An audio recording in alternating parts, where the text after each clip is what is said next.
In our 6th episode, we will be focusing on our experiences with our favorite 16-bit computers, the Commodore Amiga and the Atari ST, while comparing them to their toughest competitors, listening to great 16-bit music and digging through some of our favorite games from that time.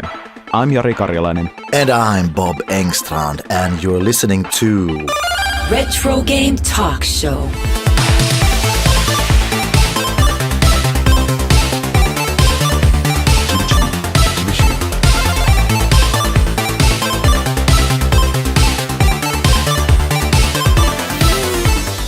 Happy late New Year, everybody, and welcome back to another episode of Retrogame Talkshow.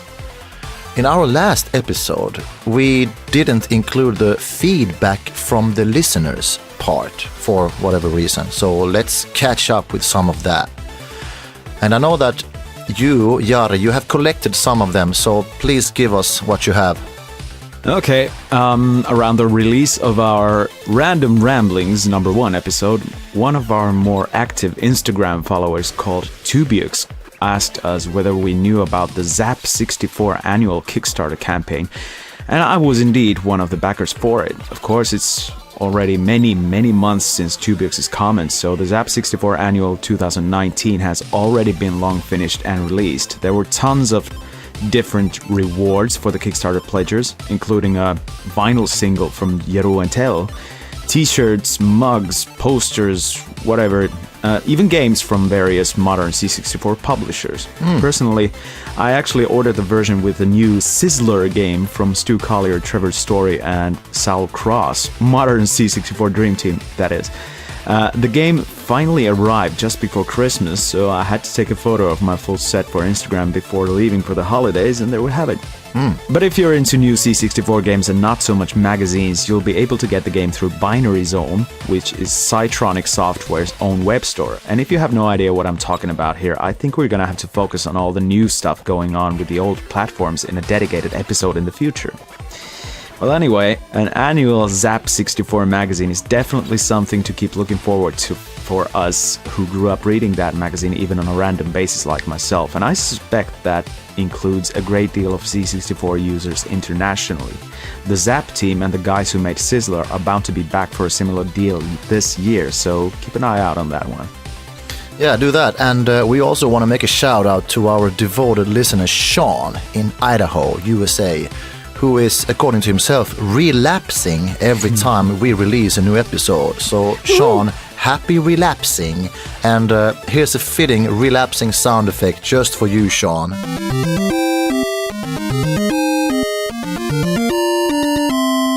Hey, and thanks for your patience. Now, digging through our other Instagram pictures, here's a comment from Game Horde in our transmission on hold picture that I'd like to answer. I went to Game Horde's account, which is a gaming store apparently, the Game Horde Instagram profile to see their collections and recent pickups, and I have to say, I'm always fascinated by what sort of collections people have, particularly when it comes to retro games. But here's the big question that I wanted to bring out here, since this is Retro Game Talk Show. I mean, this Game Horde's collection, just for example, has games up to the most recent console, so that's not very close to our particular, thing on this podcast, But yeah. Bob, where do you draw the line of what is retro, at least regarding games? Well, that's sort of $1 million question, Lon. What is retro and what is not? I actually think it sort of all depends on what background and experience you have had as an individual, personal preferences. And for example, I'll give you an example. For the last 3 years or so, I've been playing an online RPG game called EverQuest on the Project 1999 server. It's an emulated server that gives the player the opportunity to play EverQuest the way it was back in 2001. And I think that is very retro. The graphics are very retro and old school, and some would argue that a game from 2001 cannot be retro. For this, I think it's not only a matter of definition, but also an endless conversation, Yeah, I mean, it's interesting nonetheless. It can be a blurry line between what's retro and what is nostalgic. I mean, in 15 years from now, the kids of today will claim that Call of Duty is retro. Think about that for a second. Are you kidding me? Yeah, that's very true. I agree with you that it's very much a personal thing, and it could be talked about forever. I mean, I can already feel nostalgic about games that I've bought less than maybe 5 years ago because of the experiences connected to them that I don't necessarily get to experience anymore.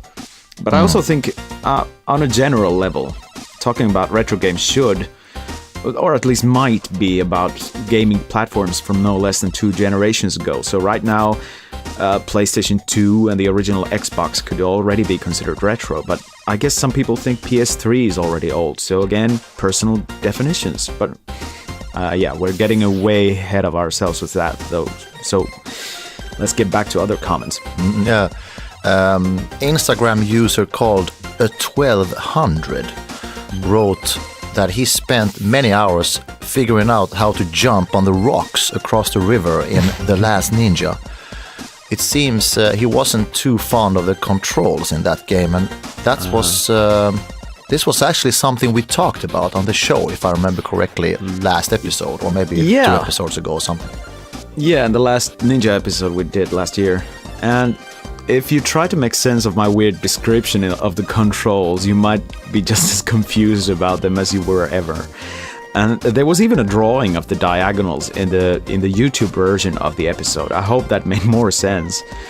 And while we're still talking about The Last Ninja, we have new evidence to System 3's cassette mastering plant having something wrong because, well, I ordered myself another Last Ninja 1 tape version, complete in box. And I tested it out, and the same problem occurred again. Tape 2 side 1 throws a load error at me every time when trying to load the first level on it, you know, the dungeons. But side 2 works, so it wasn't such a random occurrence after all. Oh, it's like a stone falling from my shoulder. I'm so happy we can finally put an end to the speculation of System 3's tape mastering mystery. It was definitely a problem that occurs on most likely every copy of the tape that version, game. yeah. So, by the way, where did you buy your tape? Where did you find the tape version? It was from a Finnish game store that had some retro games included in there. I can't remember the name of the store anymore. Did you order it online or did you walk into the store? Yeah, I did order it online. Okay, it was the first time I ordered from there, so that's probably why I can't remember the name of it anymore. Yeah. Anyway, if there are anyone from System 3 listening to this, please send us an email at retrogame.talkshow@gmail.com, and we want to hear some inside information about your tape mastering mystery regarding The Last Ninja 1. But for now, I can say case closed. Okay, yeah.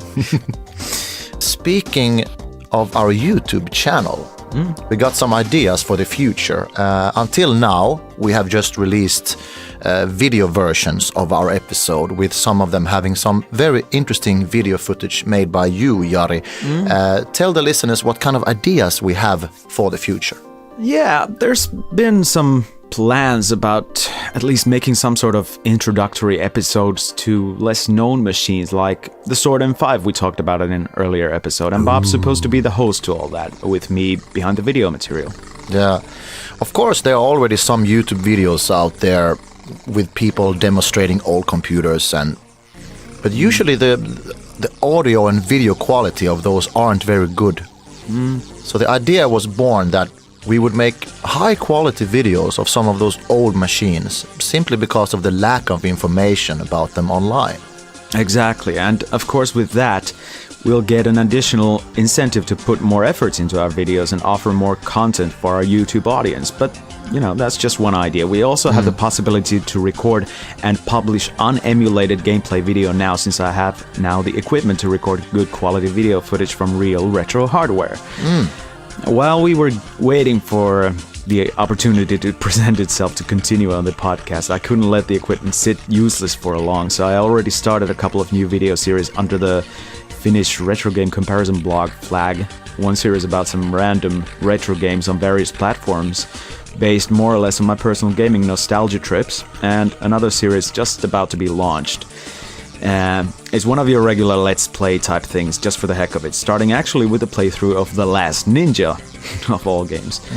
And I'm pretty sure we're going to be using the same recording equipment and the same method for some of our Retro Game Talk Show's exclusive YouTube material at some point. But what it's going to be is still a big question. Yeah, it's pretty much up in the air, but we got some ideas for it. And I think it's really cool that you have the possibility to actually record video footage from the actual machine and not just do the emulator thing. It's kind of boring, you know. Yeah. That's a really cool thing. Tell us about the piece of hardware that you bought to be able to do that recording. Yeah, well, I hunted down a Sony DVD recorder model RDR HXD 710 from the Finnish eBay equivalent site that is huuto.net, because I got inspired by another retro gaming YouTuber by the name of Zeus Daz. If that's how his name is pronounced, who has used the exact same model DVD recorder to record lots of real hardware game footage videos on different platforms. And it was a bargain, really. For less than 30 euros I got it. Zeus does. That's a pretty cool name. I like names that start with a Z, like Zach McCracken. Hey, by the way, Zach. Did you know that Zach turned 30 a while back? Yeah, wasn't it like 5 months ago or something? Yeah, it was another recent milestone. And there was actually a recent video made in C64 style graphics of Zach and one of the girls, I think it was Annie, dancing to a flamenco version of the Zach McCracken theme tune. Ooh, flamenco. Wait, that's not retro. No, it's not. But anyway, Zach must be the only journalist in the gaming world that has seen a two-headed squirrel. Vicious tabloid reporter turns two-headed squirrel into monster. Yikes!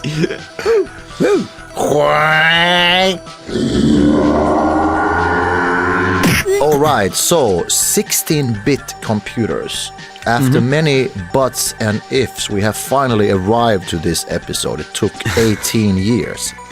18 No, it didn't, but it took a while. Jari, Good while. You are our computer history teacher. So give us a little background story of this specific computer era. Yeah, well, since we're going to be focusing on the Commodore Amiga and the Atari ST computers for most of this episode, I might as well start from there. Coincidentally, these two machines were the first notable 16-bit computer models to be released. But the birth of both computer models is quite an interesting story worth telling, but I'll try to be brief. So, Jay Miner, who was one of the original designers for the custom chips in the Atari 2600 and the 8-bit computers, left Atari in 1982, due to a rejected idea. And he formed a company that would later become known as the Amiga Corporation.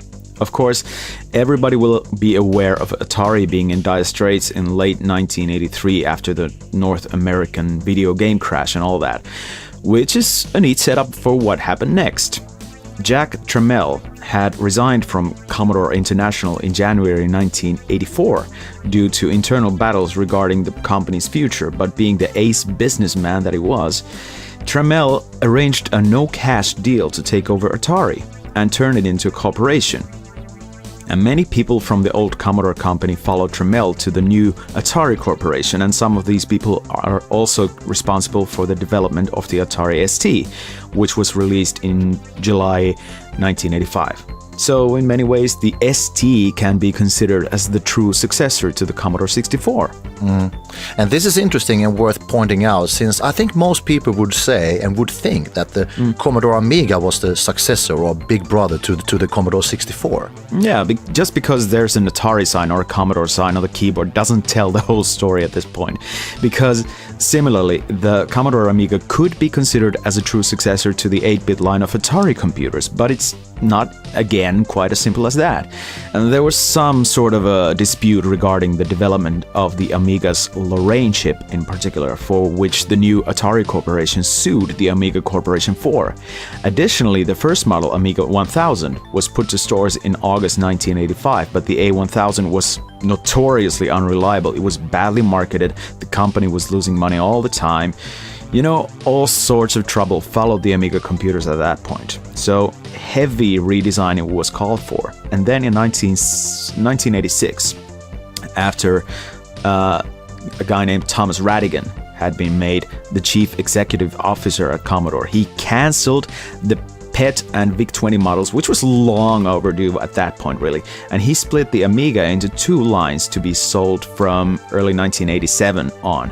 The high-end A2000 models and the lower-end A500 models, the latter of which became the best-selling model of the Amiga computers, even though the vast majority of them were sold in Europe.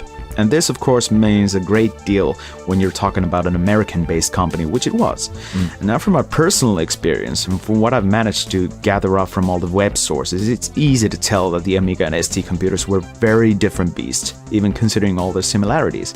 It feels like they were made for different purposes. The ST for word processing and music creation, and the Amiga for mostly video processing. And both had their fair share of great original games, though I have to say both lines suffer from the same problem. Too many models that have incompatibilities with each other, making wider range gaming problematic. Now, the most obvious difference between the Amiga and ST for gamers is very likely the sound capabilities of each machine. The Atari ST sounds for the most part like a high-end version of the 128K versions of Amstrad CPC and ZX Spectrum, with better capabilities of handling samples, while the Amiga is known for its heavy use of samples. At the time, though, the ST was the obvious choice for music producers, mostly due to its inbuilt MIDI port and more easily available software. And some of you might easily recognize some of these names associated with the Atari ST as Jean-Michel Jarre, Depeche Mode, Jamiroquai, William Orbit, Chester Thompson, Lee Ritenour, Mick Fleetwood, Terry Riley, Queen, B.B. King, musicians from all sorts of areas and genres, really. Yeah, the Atari ST was also used in the massively successful Dire Straits album Brothers in Arms, released in 1985. This was also one of the first CD releases to hit the market. Yeah, true, and that's a great mention right there. And turning on to the other side of the coin, I suspect the Amiga originated Sound Tracker, which was written by Karsten Obarski, turned game and demo music composing much more comfortable for many hobbyists, and made mod music a popular alternative for a while on the Amiga, Atari, and even PC later on, since it all required to get going was the tracker itself. Now, some famous names who started out as tracker musicians that I picked up from the interwebs are Darude, a Finnish guy, Aphex Twin, and Deadmau5. And of course, some of our favorite game music composers did tracker music, like Barry Leach, Jero Entel, Tim Wright, Chris Hülsbeck, and Mark Knight. Speaking of game musicians, what do you think? Should we have a good listen to some mod music yet? Let's do that. Karsten Obarski from Germany has done some great mod-made tracks, and this one is from the game Rally Master from 1987. I heard this track on a music demo disc I had for the Atari ST. So the whole track was sampled on a disc. I have actually never played the game, but many times I loaded this disc on my Atari just to hear the music. Okay. So this is Karsten Obarski's track for Rally Master. Let's hear it.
Very nice.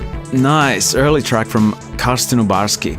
I think I played Rallymaster as its other release title, Brands Hatch. It's not very impressive, but the music is great, I grant you.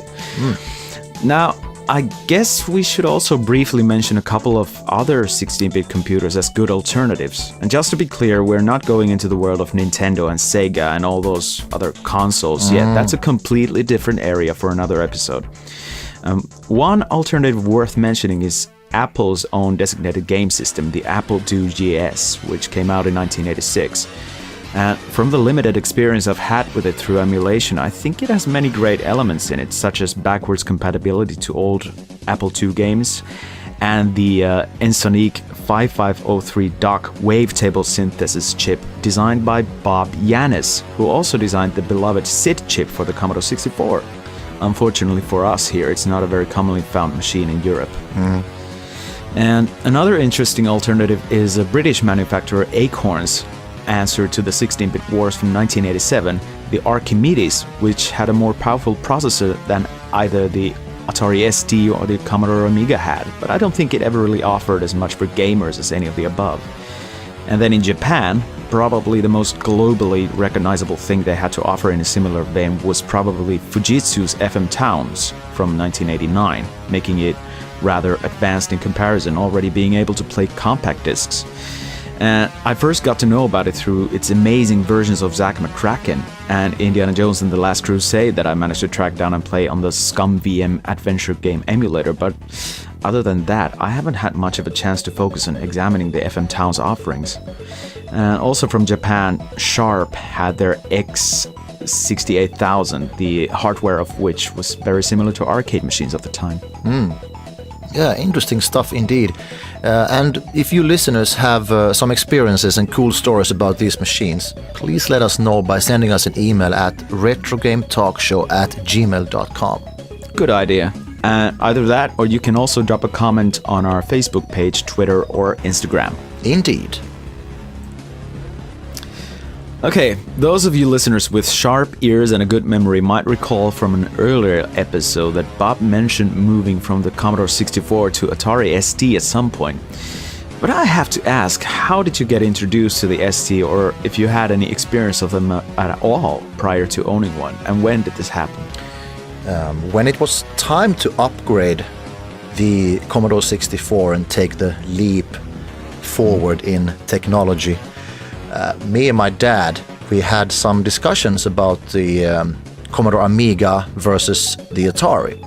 And since we are a very musical family, we had a few synthesizers in the house and other instruments. And because of this, my dad thought it would be a natural choice to go for the Atari ST because of its built-in MIDI interface that you talked about earlier. This was most likely around, I think, 1988. And without getting too much into tech specifics, MIDI stands for Musical Instrument Digital Interface and was made for digital synthesizers and similar devices to communicate with the computer software such as Cubase, for example. I still remember the very first music software we had. It was a Steinberg-made program called Pro 24, released in 1986. I even remember the first recording I did with my synthesizer. I just hit record, played a part, and could hear it right away after that, you know. Like, you know, it sounds pretty simple today, but it was pretty magic then, you know. Later on, I used Cubase 1, 2, and 3, until later jumping to the more modern machines for audio productions. But the funny thing is that I couldn't really let go of my Atari ST until around 2003, which is kind of crazy. Oh, well, you get used to stuff, so I guess it isn't quite as crazy as it could be. But you mentioned Cubase and Pro 24. Maybe you could elaborate on those programs to our listeners not involved in audio production? Yeah, these programs were like digital tape recorders in a way. You could record many tracks with different synthesized instruments using the MIDI interface. But before this, you needed much bigger and heavier gear. So this was a technical leap in the music world. Things started to evolve really quickly. The fascinating thing is that even though media was invented way back in around 1982, it's still being used today and in various forms, such as USB media, for example. Yeah. And that program that I used, Cubase, is still on the market today, and it's a very respected brand. Indeed it is. And isn't Pro 24 some sort of a predecessor to the modern Pro Tools? Yeah, I'd say that Pro 24 is the predecessor to Pro Tools, Logic, Ableton, all of the sort of popular digital audio workstations of today. Yeah, I thought as much. But let's move ahead in your story. Yeah, well, of course, having an Atari ST was a bit of a new world also when it comes to gaming, you know. That was sort of the main reason I wanted to have that computer. You know, more color, higher resolution, complete different sound chip. Things were very different, and the floppy disks, they were harder, thicker, and smaller. So you couldn't bend them and put them in the refrigerator.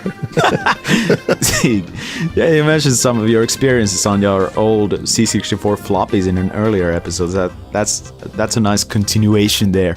Did you actually test putting the Atari disc in the fridge or what? Well, no, I didn't do that because my rule is if you can't bend it, don't put it in the fridge, you know. Yeah. Another difference was that games were much more difficult to get hold of. You know, if I only had a handful of Commodore 64 friends, my Atari ST friends were even less. Yeah. I got in contact with a few Atari ST gamers through some computer magazines, and we started swapping games. Again, kids, this is pre-internet. No uploading, no downloading. No, we actually snail-mailed the floppies to each other.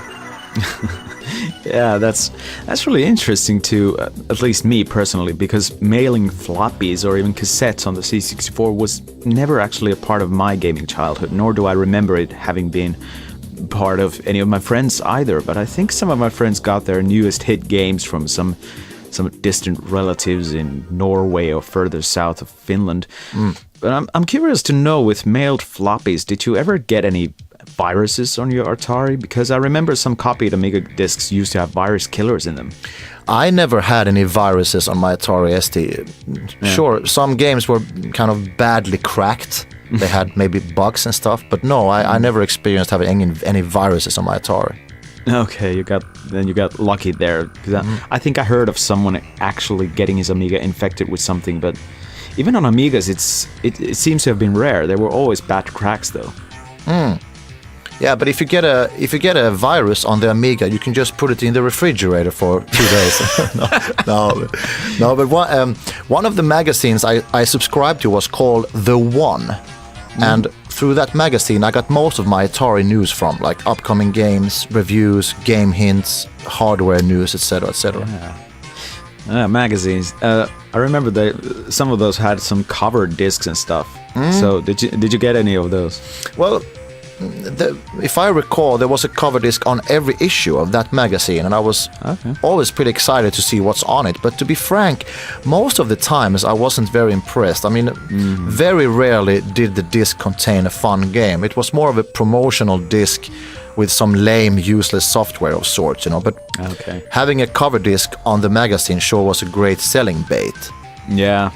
The whole cover disc, cover tape thing worked better on the Commodore 64 and Spectrum because some magazines used to release old full games on tapes. But, you know, speaking of full games, well, going into some specific games, some of my first Atari games I had was Ikari Warriors, Test Drive, Barbarian, Hardball.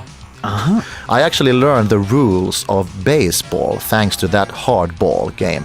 And even though I'm not really into American sport, baseball is the one that I'm most familiar with and wouldn't mind watching, because thanks to hardball, I kind of know the rules of the game. Yeah, that's a good baseball game. But the game that I've spent most of my Atari time with is without a doubt Dungeon Master, released in 1988 by FTL Games, Faster Than Light Games. This was a very successful game that all 16-bit computer fans wanted. And since we lived in an Atari ST versus Amiga 500 battle times, we Atari owners, we were thrilled to hear that Amiga 500 owners, they needed to upgrade their computer's ROM memory to 1 megabyte to be able to run the game. You know, serves them well, we thought. You know, our computer can run it, yours can't. No, but joke aside, I did remember that some computer stores, they were selling the Amiga version of the game with a 0.5 meg RAM upgrade included in the package. It's a pretty smart move, I have to say. Yeah. Now that's kind of funny, actually. I got into the 16-bits too late to have witnessed that problem, since all of my Amiga gaming friends had the 0.5 meg RAM expansion from early on. And Dungeon Master wasn't even a particularly well-known game in my area, so I only got to know about the hype of the game that it had back then through your story. Yeah, Dungeon Master is a game that I revisit every second or third year or so. It had an enormous impact on me, and the level of nostalgia is insanely high when I play it. You know, I don't own an Atari ST computer anymore. They broke down, and I haven't really found one. So for the last 15 years or so, I've played Dungeon Master on the Atari ST emulator called Steam. That's STEEM and nothing to do with the digital game store Steam. I'm always fascinated that I still remember the mazes and the hidden treasure in that game. It's a great game. Yeah. This was the beginning of my Atari ST gaming career around 1988-89. Okay. But you know what, Jari? I feel that we could listen to some more great 16-bit music. Do you have anything in mind? True. Well, I've always been a fan of the main theme from The Secret of Monkey Island. How about that? Yeah! It's a bit short, but I think it fits this space nicely. Oh, great idea. Let's enjoy it. Secret of Monkey Island.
Secret of Monkey Island. So, Jari, when did you get hold of your first 16-bit computer? Tell us about that.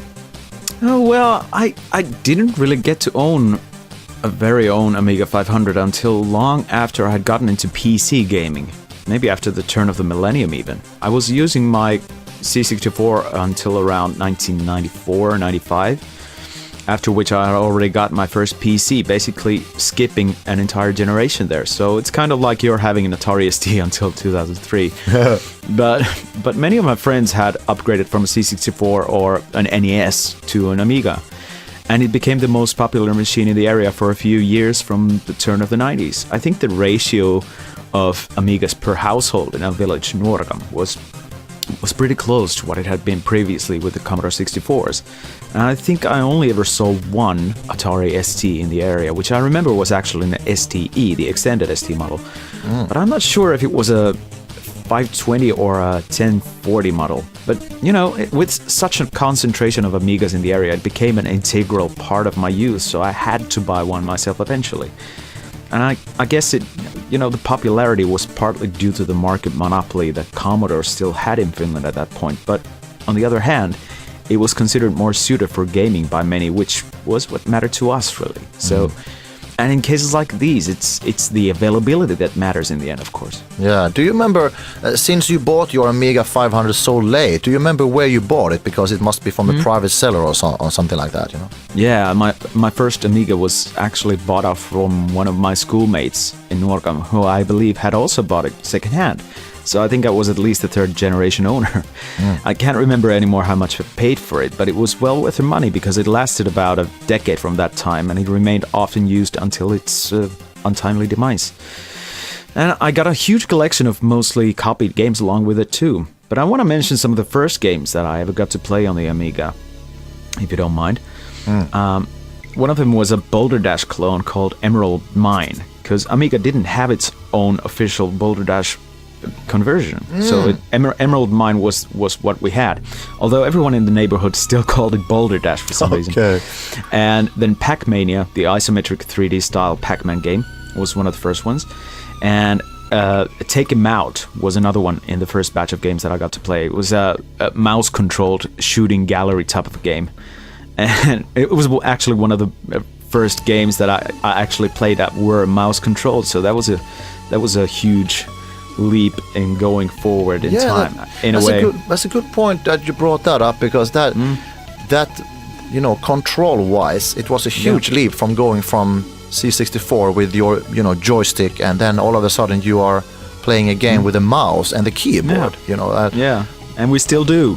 Yeah, of course there were many games that you could use a C64 joystick on both Atari Amiga because they had the same port. But I mean, for example, Dungeon Master, you had a mouse and then you used the keyboard, and that felt super weird in the beginning. But in the end, there was no other way to play that game. And, Exactly. Yeah. But the game I have the fondest memories of becoming addicted on the Amiga around the time is Stunt Car Racer, which probably requires no introduction to Amiga and Atari gamers, but I guess it has to be introduced anyway for the sake of the NES and Sega-based listeners. It's a 3-dimensional first-person racing game that puts you head-to-head against either a computer driver or another human player through a null-modem cable. But the racing happens on a series of elevated courses with no barriers, and you need to watch out not to wreck your car by jumping over chasms at wrong speeds too many times. Like a roller coaster kind of a thing. And there's great stuff. And this was one of those great games that console gamers might never have experienced. Yeah, I remember I played Stunt Car Racer pretty much on my Atari. What is stuck in my head from the game is when your car is being lifted back to the tracks and you can see the chains holding your car while hanging in the air. That's for some reason got stuck in my head a lot. Yeah, it's a very unique experience, I have to say. But also, I mean, Amiga was at least attempted to get used for more things than just gaming, unlike the 8-bits. Some of my friends, particularly those that were a bit older than myself, tried their hand at using Deluxe Paint 2 and 3 for drawing nice pictures, and even doing some light animations in Deluxe Paint 4. And I remember some Amiga users also had different modular music editors like Soundtracker or Octamed and some others. But I guess the most useful application that everyone constantly used was some version or another of Xcopy, which was used to format, analyze, and of course, copy floppy disks. Xcopy, but anyway, yeah. Xcopy. I remember I had that on my Atari. Oh, there was an Atari version too. I'm pretty sure there was one, yeah. Okay. Or maybe I mixed it up with the copy program for the C64, but I remember it was pretty modern. I remember that you can analyze it and copy, and I remember that I was impressed that it managed to copy most of the games. But of course, there was always a race battle on, the game developers. They made better copy protection, and then there was the crackers who did the, it was a constant battle. I don't think there's any, well, at least as much of that going on anymore because of, these digital gaming stores like Steam and GOG and what have you. So I don't think cracking and doing all that stuff is much more part of the gaming world anymore. Of course, there are torrents and shit like that probably still available, and there's pretty much of that still going on. But I don't really, I've never had a cracked game in all my life, including the Commodore 64 era. Really? Really? Yeah. But anyway, I got my first own actual Amiga 500 in maybe 2002, 2003. Not completely sure about that anymore. Fast forward to year 2019, and I have 2 broken Amiga 500s, one broken A600 HD, and one working Amiga 500 with a half-meg memory expansion and a Goldtech, the floppy drive emulator installed. And I definitely want to get that A600 fixed at some point. But I have to admit, after having used Atari ST so much through emulation in the past 6 years for the comparison blog, I also want an STE added into my collection because it's such a different machine in many respects. And many of the games converted from the ST to Amiga are better on the ST, as I'm sure many Atari ST fans and even Amiga fans out there would point out. Retrogame Talkshow. Okay. We have reached a segment in this episode when me and Jari are gonna free jazz talk about... Free jazz. Free jazz. We're gonna improvise and talk about games that we have played on the 16-bit computers, Atari ST and Amiga 500. What were your favorite games on the Atari ST apart from Dungeon Master, which you already mentioned? Apart from Dungeon Masters, I think that Police Quest 1 is an important game because I think that was my first original game on the Atari ST.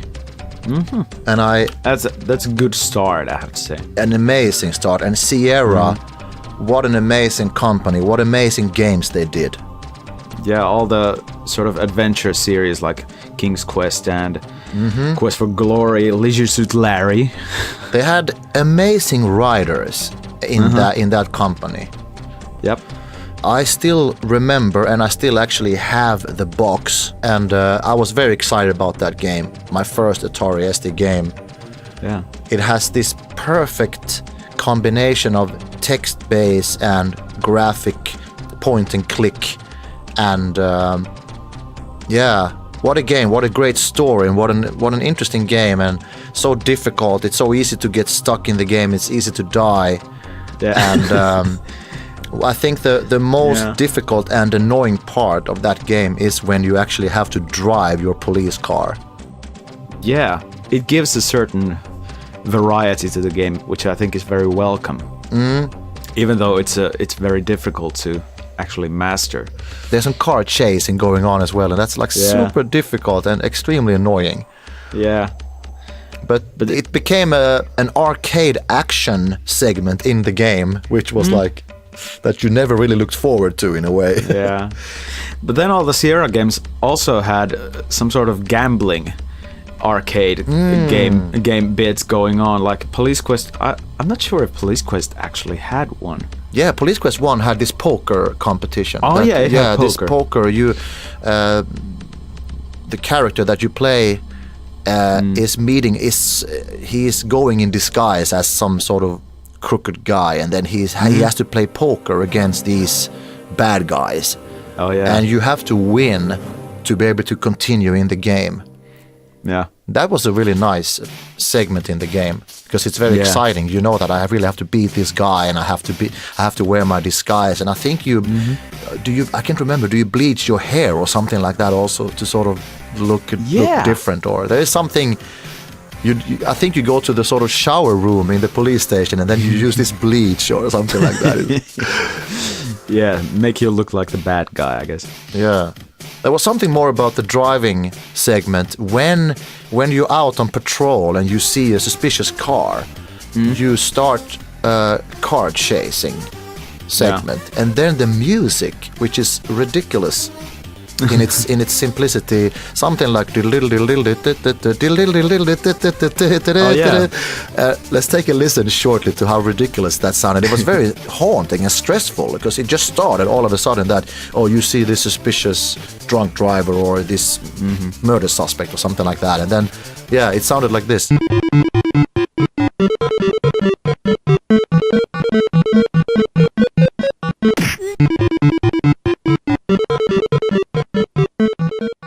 Yeah, that's sounds crazy. That's funny stuff. Yeah, it's funny stuff. Yeah. But that was how old Sierra games sounded like on Amiga and Atari and every other computer they were released on, because I mean these were games that were originally released for I think Apple II or something like that, and they only had like one channel sound chip, so they didn't bother to actually make it any better than the original. Yeah. They just sort of got it out similarly to the originals, and that's how they sound. Of course, the newer Sierra games have better music, but Yeah, that's a completely different thing. The old Sierra adventure games, like exactly the first Police Quest and Leisure Suit Larry and King's Quest and all that, they have this very bleepy sort of soundtrack to them, and it's kind of funny in a way, because it's not exactly what you would expect from an Amiga or Atari ST, because they had the better sound chips. exactly. You know, There you go. just because you have amazing sound chips doesn't automatically make the music great. You know, you still have to program it. You still have to have some musical qualities and skills to do something. Yeah. Yeah. But while we had Sierra games, should we listen to some Leisure Suit Larry then? 'Cause that's another classic. What can you tell listeners about that game if they're not familiar with it, Jari? It's not something I would recommend to gamers under the age of 18, or, well, I have to say under the age of 35, because it's a game that requires you to answer a few questions before you can actually get into the game. And if you're younger than, let's say, 37 at the time, you probably have no chance of answering those questions right, unless some of them happen to be very, very good sort of common knowledge. But I think there was some sort of a skip system to the questionnaire. Okay. But I can't remember what it was. I do remember there was some sort of age check in the beginning of the game, but I can't remember. Do you remember any of those questions? Were they adult based, or were they not particularly adult based? I think there was just questions from like maybe TV series from the 70s that you might have to remember. who played some part in what, or what band was. What band did the disco hit from 1976 or whatever? I don't know. That sort of stuff. Yeah. But yeah, I mean, all those Sierra games had some sort of copy protection in them. But of course, we might have played most of these games with cracked versions. So. Oh yeah. No, not again. You and I have never played a cracked version. Oh, never. Oh, not us. No, we would never do that. But. Yeah, the game soundtrack for Leisure Suit Larry was written on saxophone by, what was his name, Al Love or Al Lowe? Al Lowe, the Al Lowe. creator of the game itself. Yes, he played saxophone, and he was kind of a multi-talented person, programmer, producer. Comedian. Yes, and that, you can really tell that in the Leisure Suit Larry series stories. Yeah. There's a lot of great humor in that. But let's take a listen to Leisure Suit Larry's main theme, shall we?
Oh yeah, Leisure Suit Larry. Amazing stuff. Okay, we talked about adventure games from Sierra, but did you play much of Lucasfilm games? Like, I mean, you've played a lot of Zack McCracken on the C64, but did you ever get into those on the Atari ST? Yeah, well, I didn't play Zack McCracken on my Atari ST, and I'm not sure if I can come up with any. Well, of course, Monkey Island and those games, but did you have any game particularly in mind that you played on the Atari? Oh, I played pretty much all of those, apart from... Name drop a few of them, so, you know... I mean, Maniac Mansion was often played in my area, and of course Zack McCracken and The Secret of Monkey Island, particularly for the first one, because the second game in the series came on, I think there were 11 discs on the Amiga version, so that wasn't a very popular game because of that. But yeah, that was in when I got into PC gaming. Monkey Island 2 was a great success then. But then you got games like Indiana Jones and The Last Crusade, which is probably the best movie-based game of all time. Still, I think it's very close to the movie's plot and the point-and-click adventure style that you get in Zack McCracken, but a bit further evolved. So that makes for the best possible adventure game that you could have as a 10-year-old kid, I think. Is that the Indiana Jones game that on the PC version they were actually audio acting, like voice acting? I think... Or was that the Atlantis, Fate of Atlantis? Fate of Atlantis came with voice acting. I don't think... Yeah. I'm not sure if Last Crusade came with Because I do remember my friend had a PC pretty early, and I remember we were playing the Fate of Atlantis, and I remember that I was really in awe of the audio, like voice acting in the game. That was a pretty new thing then. Yeah, but it's otherwise a very similar game than the Fate of Atlantis, so it's there's not much of a difference in that way. I came up with one game that I played a lot on the Atari now. Was actually a football game, Kickoff. Kickoff, one or like two? Like the Kickoff series, both Kickoff 1, Kickoff 2, made by Anko, right? Yeah. Anko, yeah. And I was, of course, I'm a huge football crazy person. But by the way, Americans, we're talking about soccer, so don't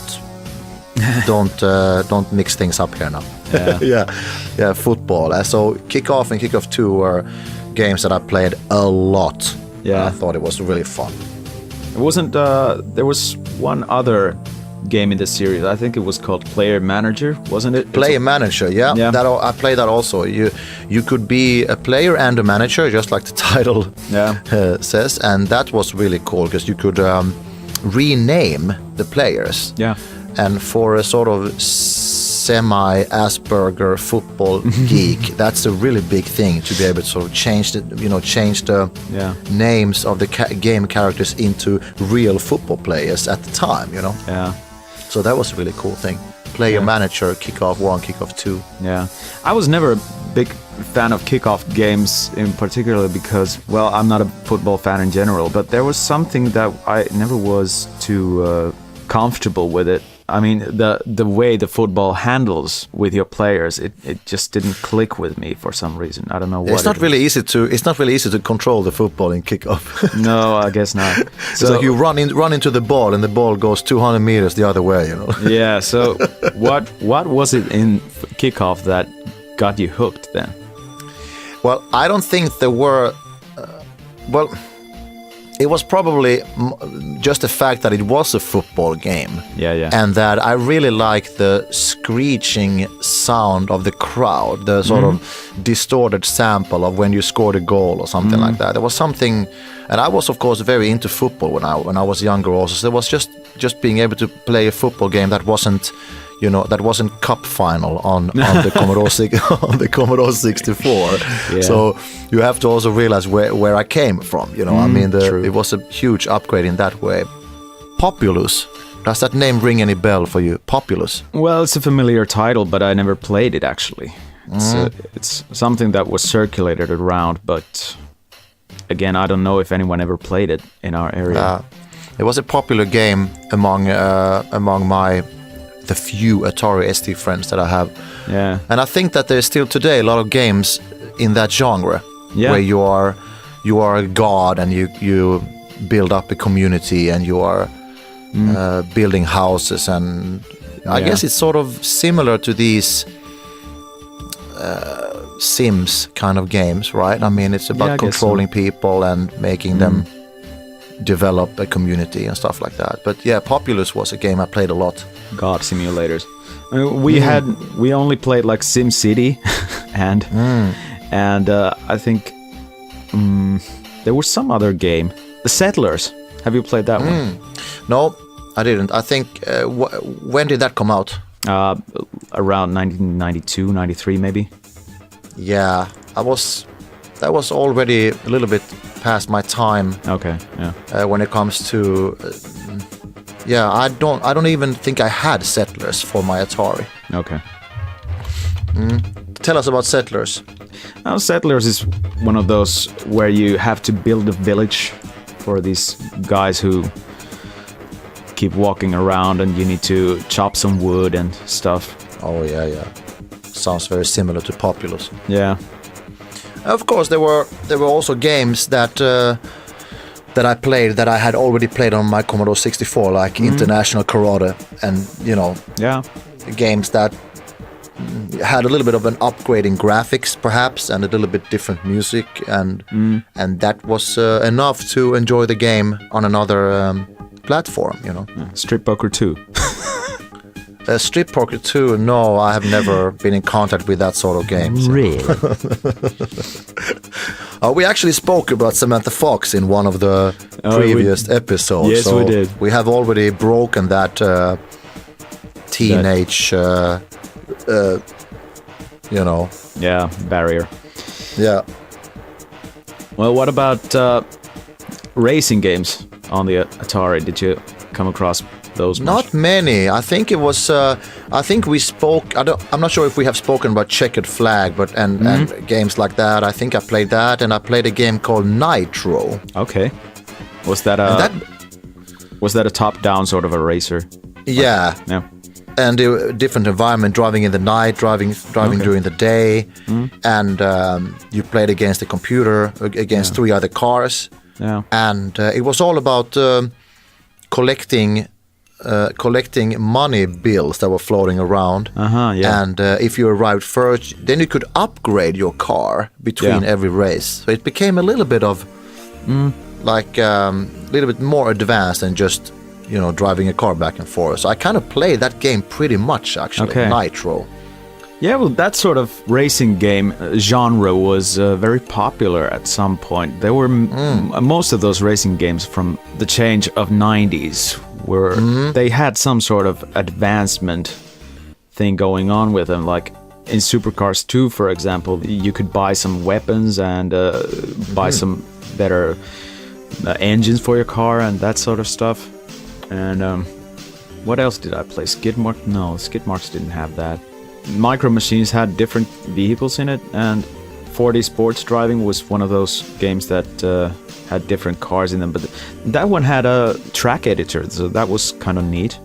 Okay. But just like the Commodore 64 game we spoke about. Yeah, Rally Speedway.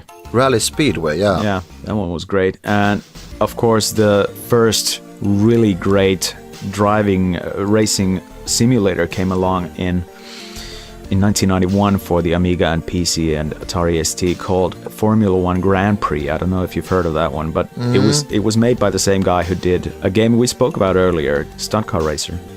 So that was something that was played a lot in my area.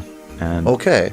I don't think I ever played that one. It could be also that I was never really into, wasn't that into Formula One. Yeah. And racing game, of course, because I played Burning Rubber pretty much, and Spy Hunter and stuff like that. But Formula One was just a little. It's a different genre, that thing, What more games? Did you play Castle Master or Castle Master? Castle Master? No, I did not play Castle Master. But you know how the game looks like, right? Yeah, it's kind of like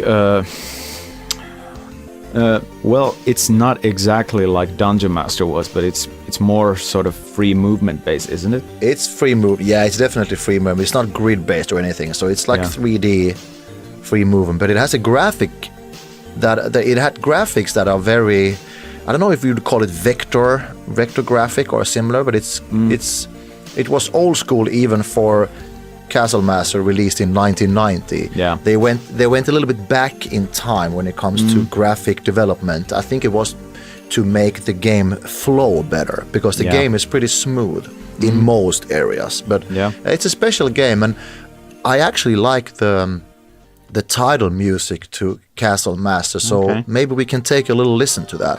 Let's do that. Okay, Castle Master. Here we go.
Matt Furniss wrote this track, Castle Master. Castle Masters, a game that I played a lot. Hey, I want to mention a big one that I think you have played. I think you've mentioned this one.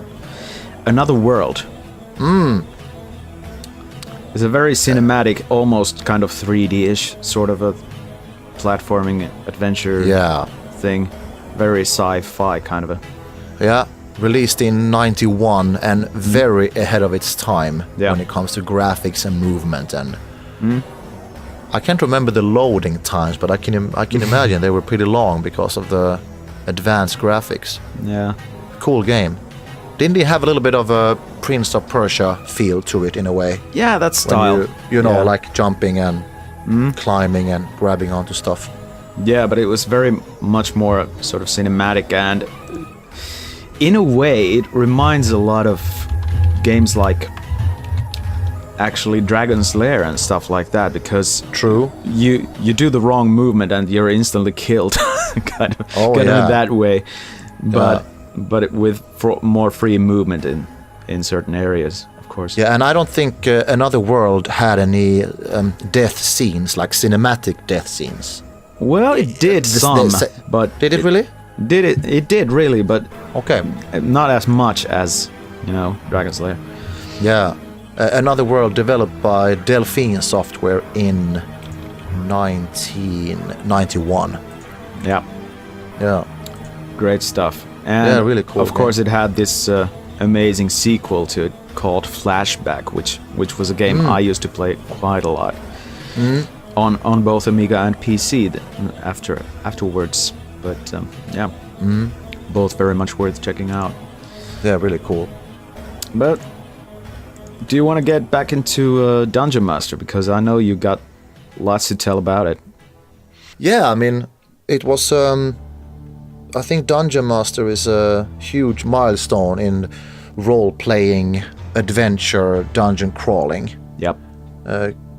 Came out in, what was that? 87, I think. Yeah, I think I mentioned that earlier. I think it was 87. Yeah. And you control a party of 4 heroes diving into a dungeon, and you have to make sure that you have food and drinks, and and it's a grid-based system. Yeah. So it's not a free 3D in that way, and it's a very special genre that has actually the last years got sort of a revival.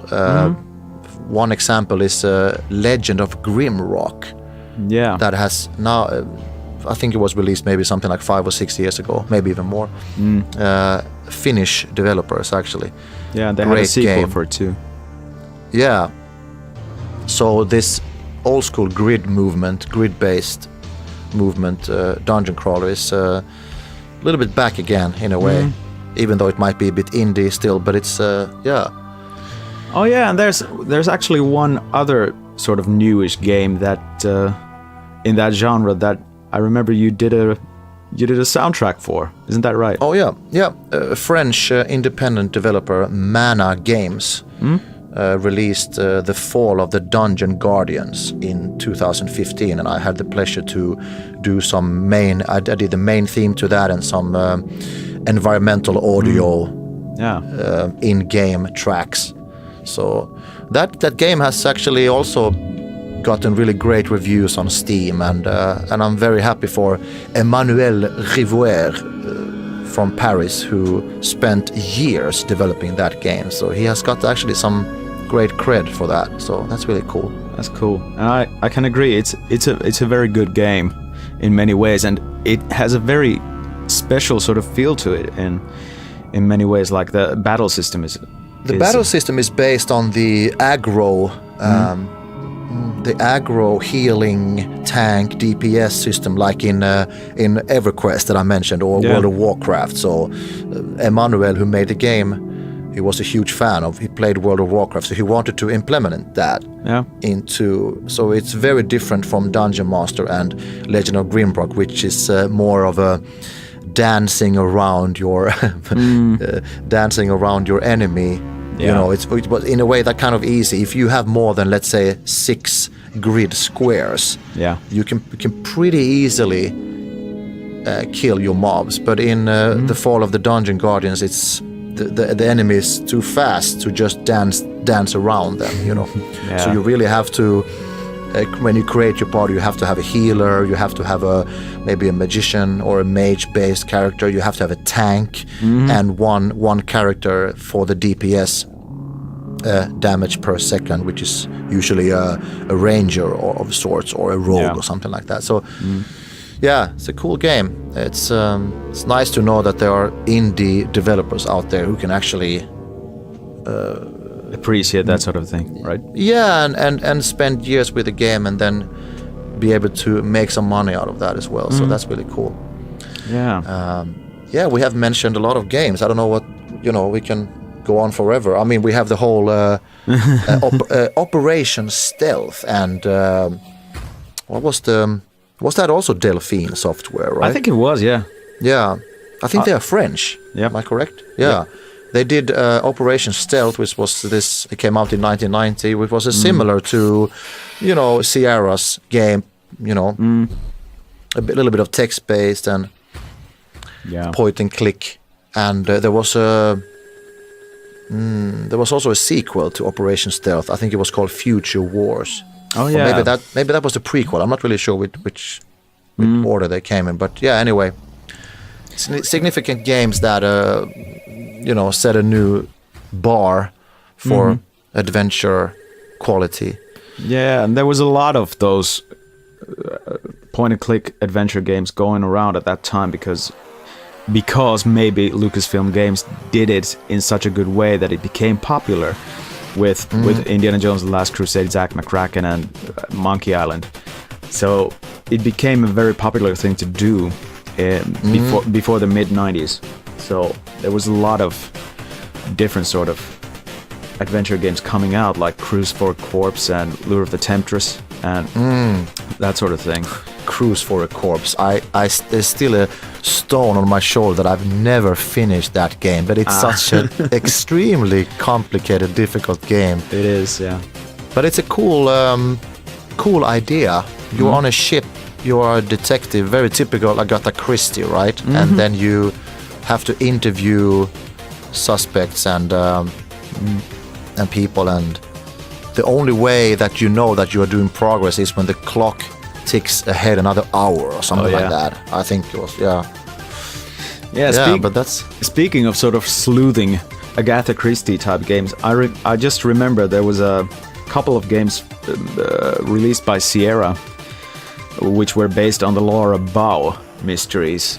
I think the first game was called Colonel's Bequest, and the other one was The Dagger of Amun-Ra.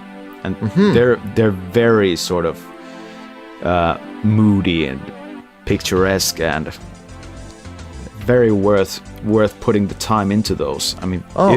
if you're into these sort of Agatha Christie type adventure games, then you should check out those. Macintosh. And then of course Sierra later did the I don't know when the first Gabriel Knight game came out, but of course I think it was 91, 92, something like that. I'm gonna see here. Try to find that here. Well, I think it's called, is it Gabriel Knight Sins of the Fathers? Is that the first one? I think, 1993, yeah. I've played, I haven't played that, but I played the second one. Yeah. It was called The Beast Within.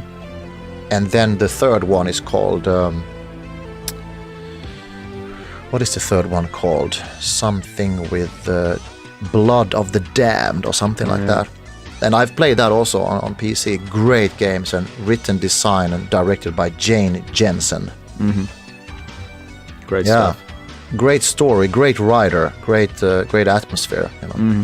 Highly recommended. But now we are a little bit post 16-bit here. Yeah, it's easy to drift away, and Yeah, definitely. Yeah.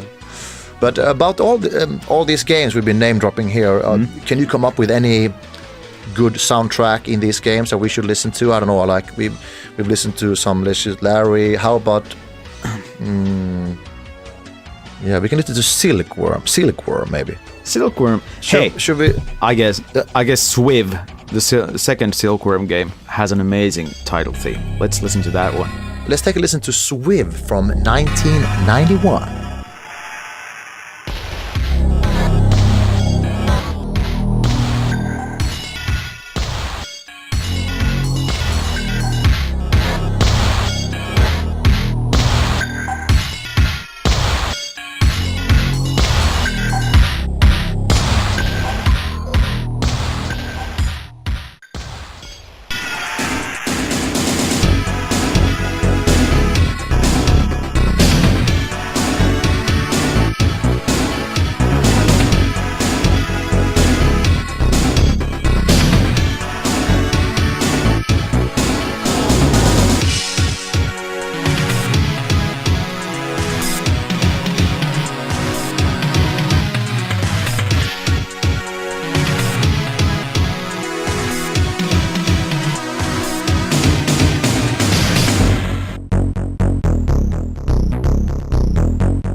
All right, that was Swiv soundtrack by Barry Leitch Yeah, from Scotland.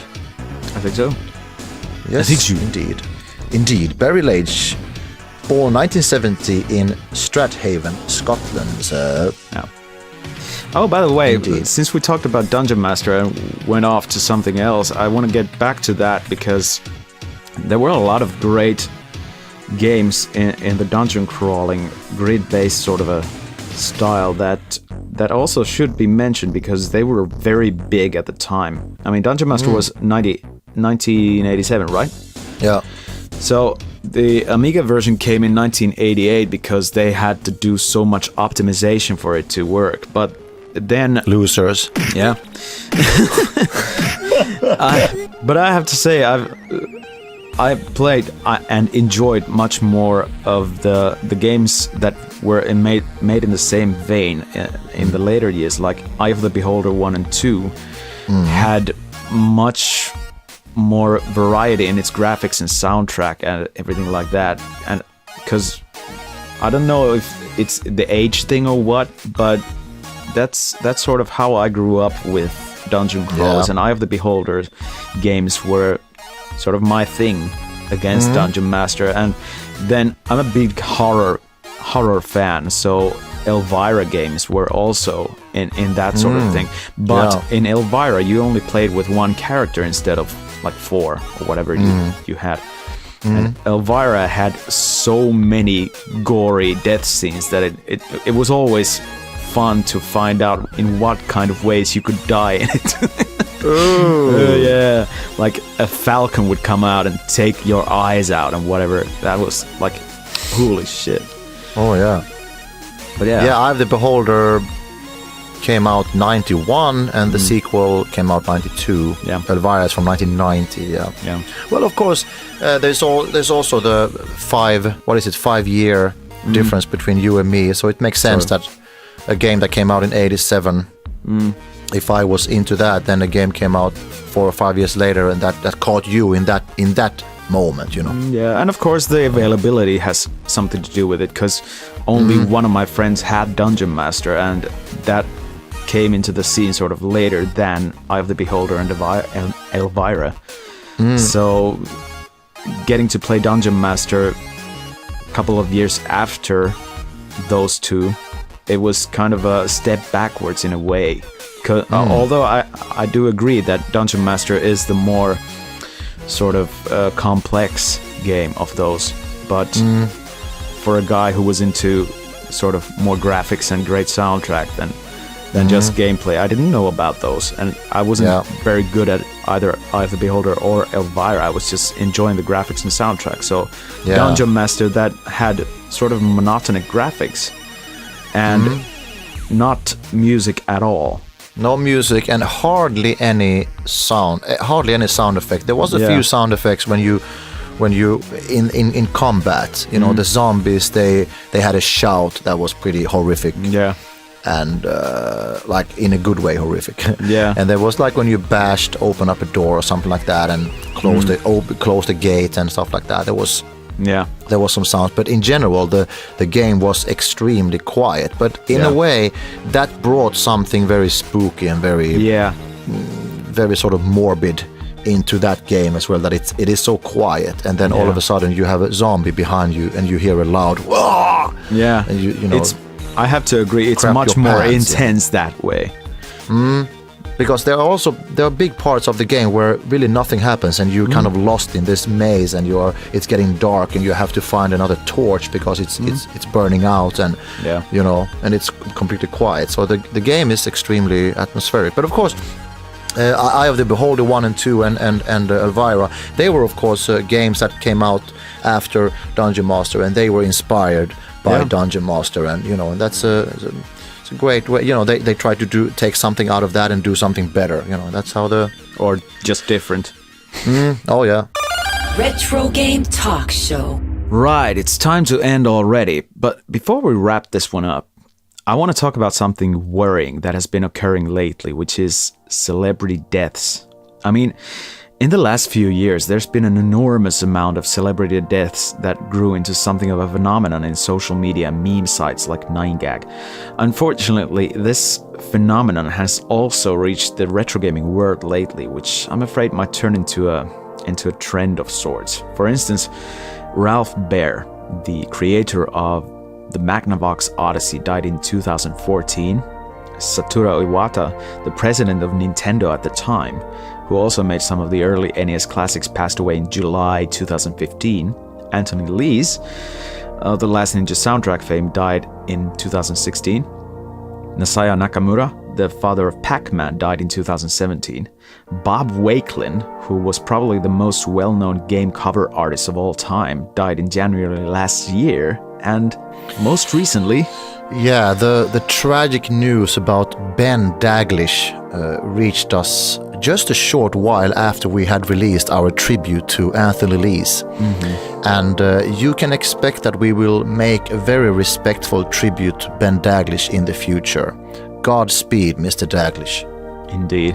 And that'll be one to make in the near future. Although at this point, I guess we have learned not to make any promises as to when exactly, but I also think we could try to make this into a recurring theme, talking about game personalities that have passed away. What do you think? Indeed, people who have contributed to the retro game scene should be remembered and talked about. Exactly. While it might add a certain new dark edge to this podcast, I also think it's a bit of a necessity in a way. But let's see. Me and Jari would like to thank everyone for listening to this episode, and please stay in contact with us. Send us an email at retrogametalkshow@gmail.com, and you can also find us on Instagram and Facebook. And even Twitter. Are we missing any other social platforms? Does MySpace still exist? I think MySpace is a bit too modern for a retro game talk show. Yeah, maybe so. But hey, we also have Patreon and Ko-fi you can drop us a coin at if you feel like supporting us in a more effective manner. Please do. You can find links in the description. Until next time, I'm Bob. And I'm still Jari. Bye-bye. Chibichu. Chibichu.